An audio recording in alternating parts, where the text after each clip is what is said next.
पहली विधि विज्ञान भैरव तंत्र की।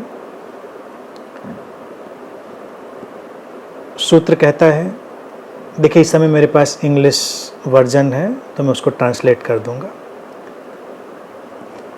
रेडिएंट वन, दिस एक्सपीरियंस में dawn between two breaths, after breath comes in, नीचे जाती है, down, and just before turning up out the बेनिफिशंस।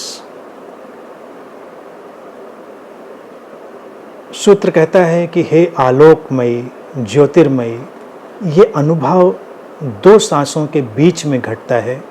सांस जब नीचे जाती है और ऊपर जाती है, या समझे भीतर जाती है और बाहर जाती है, उनके बीच में, उनके मोड़ पर, उनके टर्निंग पर वो आशीष, वो रहस्य घटता है। विज्ञान भैरव तंत्र के जितने भी सूत्र हैं वो इतने व्यापक हैं, इतने खूबसूरत हैं कि जब भी मैं उनको देखता हूँ मैं अभिभूत हो जाता हूँ। कभी कभी तो मेरी आंखें नम हो जाती हैं कि भारत में इतनी गहरी बातें कही गईं, इतनी खूबसूरत बातें कही गईं, अभिभूत करने वाली। एक बात में सब कुछ समा जाता है। आप देखिए, इस विधि को विधि की तरह देखें। अगर आप इसको बिल्कुल फिजिकल फॉर्म में प्रैक्टिस करना चाहते हैं तो अपनी सांसों पर फोकस ले जाएं, सांसों को वॉच करें, ब्रीद इन ब्रीद आउट, सांसें भीतर गईं, बाहर गईं, नीचे गईं, ऊपर आईं, ऐसा सूत्र कहता है, यानी भीतर और बाहर। और हर सांस के बीच में एक मोड़ होता है, यानी कि जब भीतर गई और बाहर जाएगी तो बीच में एक टर्न आएगा, एक गैप होगा, उसमें हमको प्रवेश करना है, यानी कि उसको पकड़ना है। सांसों को भूल गए। देखिए, ये विपश्यना जो भगवान बुद्ध ने चुनी वो यहीं से ली, इसी सूत्र से। बुद्ध ने उसको अपने ढंग से रखा, यहाँ पर उसको अलग ढंग से कहा जा रहा है। यहाँ पर उस मोड़ की बात करी जा रही है। मोड़ खूबसूरत है, ट्विस्ट। अब इसका जो रहस्य है, इसको कई परतों में आप लें। एक तो परत देखिए ये है कि फिजिकल मेडिटेशन में आप गए, आप आंख बंद करके बैठे, ब्रीद इन ब्रीद आउट किया, और जो टर्निंग पॉइंट था, जो मोड़ था, उस पर आप फोकस्ड रहे। शुरू में पकड़ में हो सकता है बहुत से लोगों को ना आए, प्रैक्टिस करते रहेंगे तो उनको पकड़ में आएगा। एक गैप, एक मोड़ है, और वहीं पर वो रहस्य, वो जीवन का उत्साह, उल्लास, वो आनंद, वो अकारण शांति, अकारण जो आनंद है वो वहाँ पे सोया है, वो चीज़। दूसरा जो सूत्र कहता है, जब वो इसके जो भौतिक रूप है, जो इसका फिजिकल फॉर्म है, उससे थोड़ा पीछे हटेगा तो बहुत खूबसूरत और बहुत ही विस्तृत हो जाता है। तब ये कहता है कि जीवन में हर चीज़ ऐसे ही चल रही है, एक सर्कल की तरह, और हर सर्कल के बीच में एक मोड़ होता है, एक गैप होता है। जन्म और मृत्यु के बीच एक गैप है, मोड़ है, वो हमको पूरे जीवन की तरह दिखाई देता है, यानी कि वो पकड़ना उतना ही कठिन होता है जितना सांस के गैप को। जन्म हुआ, मृत्यु होगी, एक साइकिल, एक आया और एक गया, शरीर मन का यंत्र। बीच में जितना फैलाव है वो है जीवन, वो है गैप। फोकस हमको किस चीज़ पर करना है? छोड़ दिया हमने जाना, छोड़ दिया हमने आना, हमने देखा उस जीवन को, उस जीवन के फैलाव को, वो गैप है। लेकिन ये गैप इतना बड़ा है कि हम उस पर ध्यान ही नहीं देते, हम और तमाम चीज़ों में उलझ जाते हैं।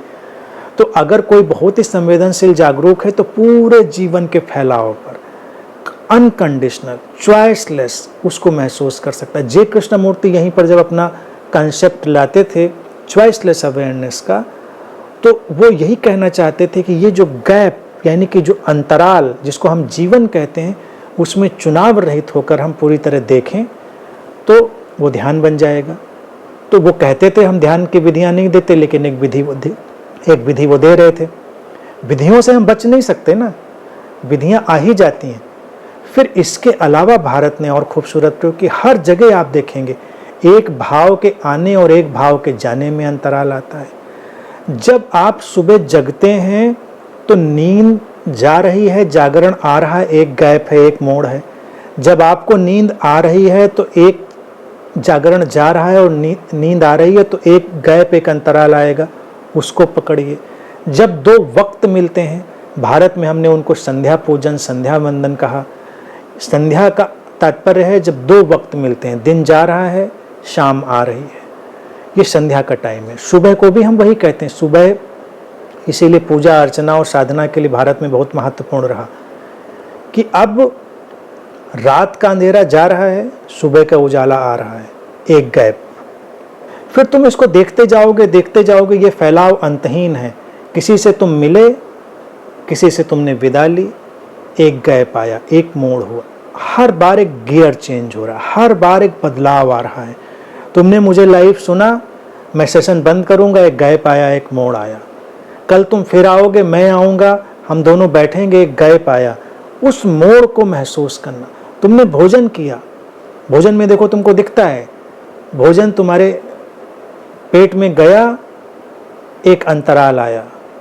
भूख लगी और भूख परितृप्त हुई, एक अंतराल आया, हालांकि उसके बीच का गैप बड़ा है, बीच के छोटे छोटे अंतराल, पलकें झपकती हैं, खुलती हैं, एक अंतराल। हम मौन होते हैं, मुखर होते हैं, एक अंतराल। अंतहीन विस्तार। तो पहले ही सूत्र में विज्ञान भैरव तंत्र ने जीवन की सारी संभावनाओं को पिरो दिया और ये भी बता दिया है कि आप उसका अभ्यास कर सकते हैं सांसों के साथ शुरू करके, और फिर उस अनुभव को आप फैला सकते हैं पूरे जीवन पर। जहाँ से आपको पकड़ में आए, जहाँ से आप उस गैप को, अंतराल को देख सकें, उस अंतराल में ठहरिए। आप मत देखिए चीज़ों को इधर उधर आते जाते, आप अंतराल में ठहरिए। आप देखिए, आपने कमरे में प्रवेश करिए, कमरे में आप आए, कमरे में खालीपन है और कमरे में सामान है। खालीपन और सामान के बीच एक अंतराल है, आप उस स्पेस में चले जाइए। हर जगह तुमको मिल जाएगा, ये अंतराल हर जगह मिल जाएगा, ये मोड़ हर जगह मिल जाएगा। उस पर काम करिए और फिर ये ध्यान 24/7 365 हमारा जीवन का हिस्सा बन जाता है। और भारतीय दर्शन ने ऐसे ही ध्यान लिए, विज्ञान भैरव तंत्र ने भी ऐसे ही ध्यान लिए, जो 24/7 365 यानी कि हमेशा 24 घंटे, 7 दिन, साल के 365 दिन लगातार आपके साथ बने रह सकें। उनके लिए किसी अलग सर्कस की जरूरत नहीं कि आप अलग बैठें और कुछ सर्कस करें। विज्ञान भैरव तंत्र में कोई सर्कस नहीं है, नो सर्कस। सर्कस तो लोग फिर पैदा करते हैं कि नहीं अब ऐसा करेंगे, फिर ऐसा करेंगे, फिर उछलेंगे, कूदेंगे, नाचेंगे, सांसें लेंगे, प्राणायाम करेंगे। ओके फाइन, गुड, वो भी आपके लिए अच्छे हैं, जरूरी हैं, रिजुविनेटिंग है, एक्सरसाइज के लिए बेहतर हैं, लेकिन वो ध्यान नहीं है। So this is essence and pure meditation. समझें उसको, उसके सार को प्रयोग करें। ठीक है, आज के लिए इतनी ही बात।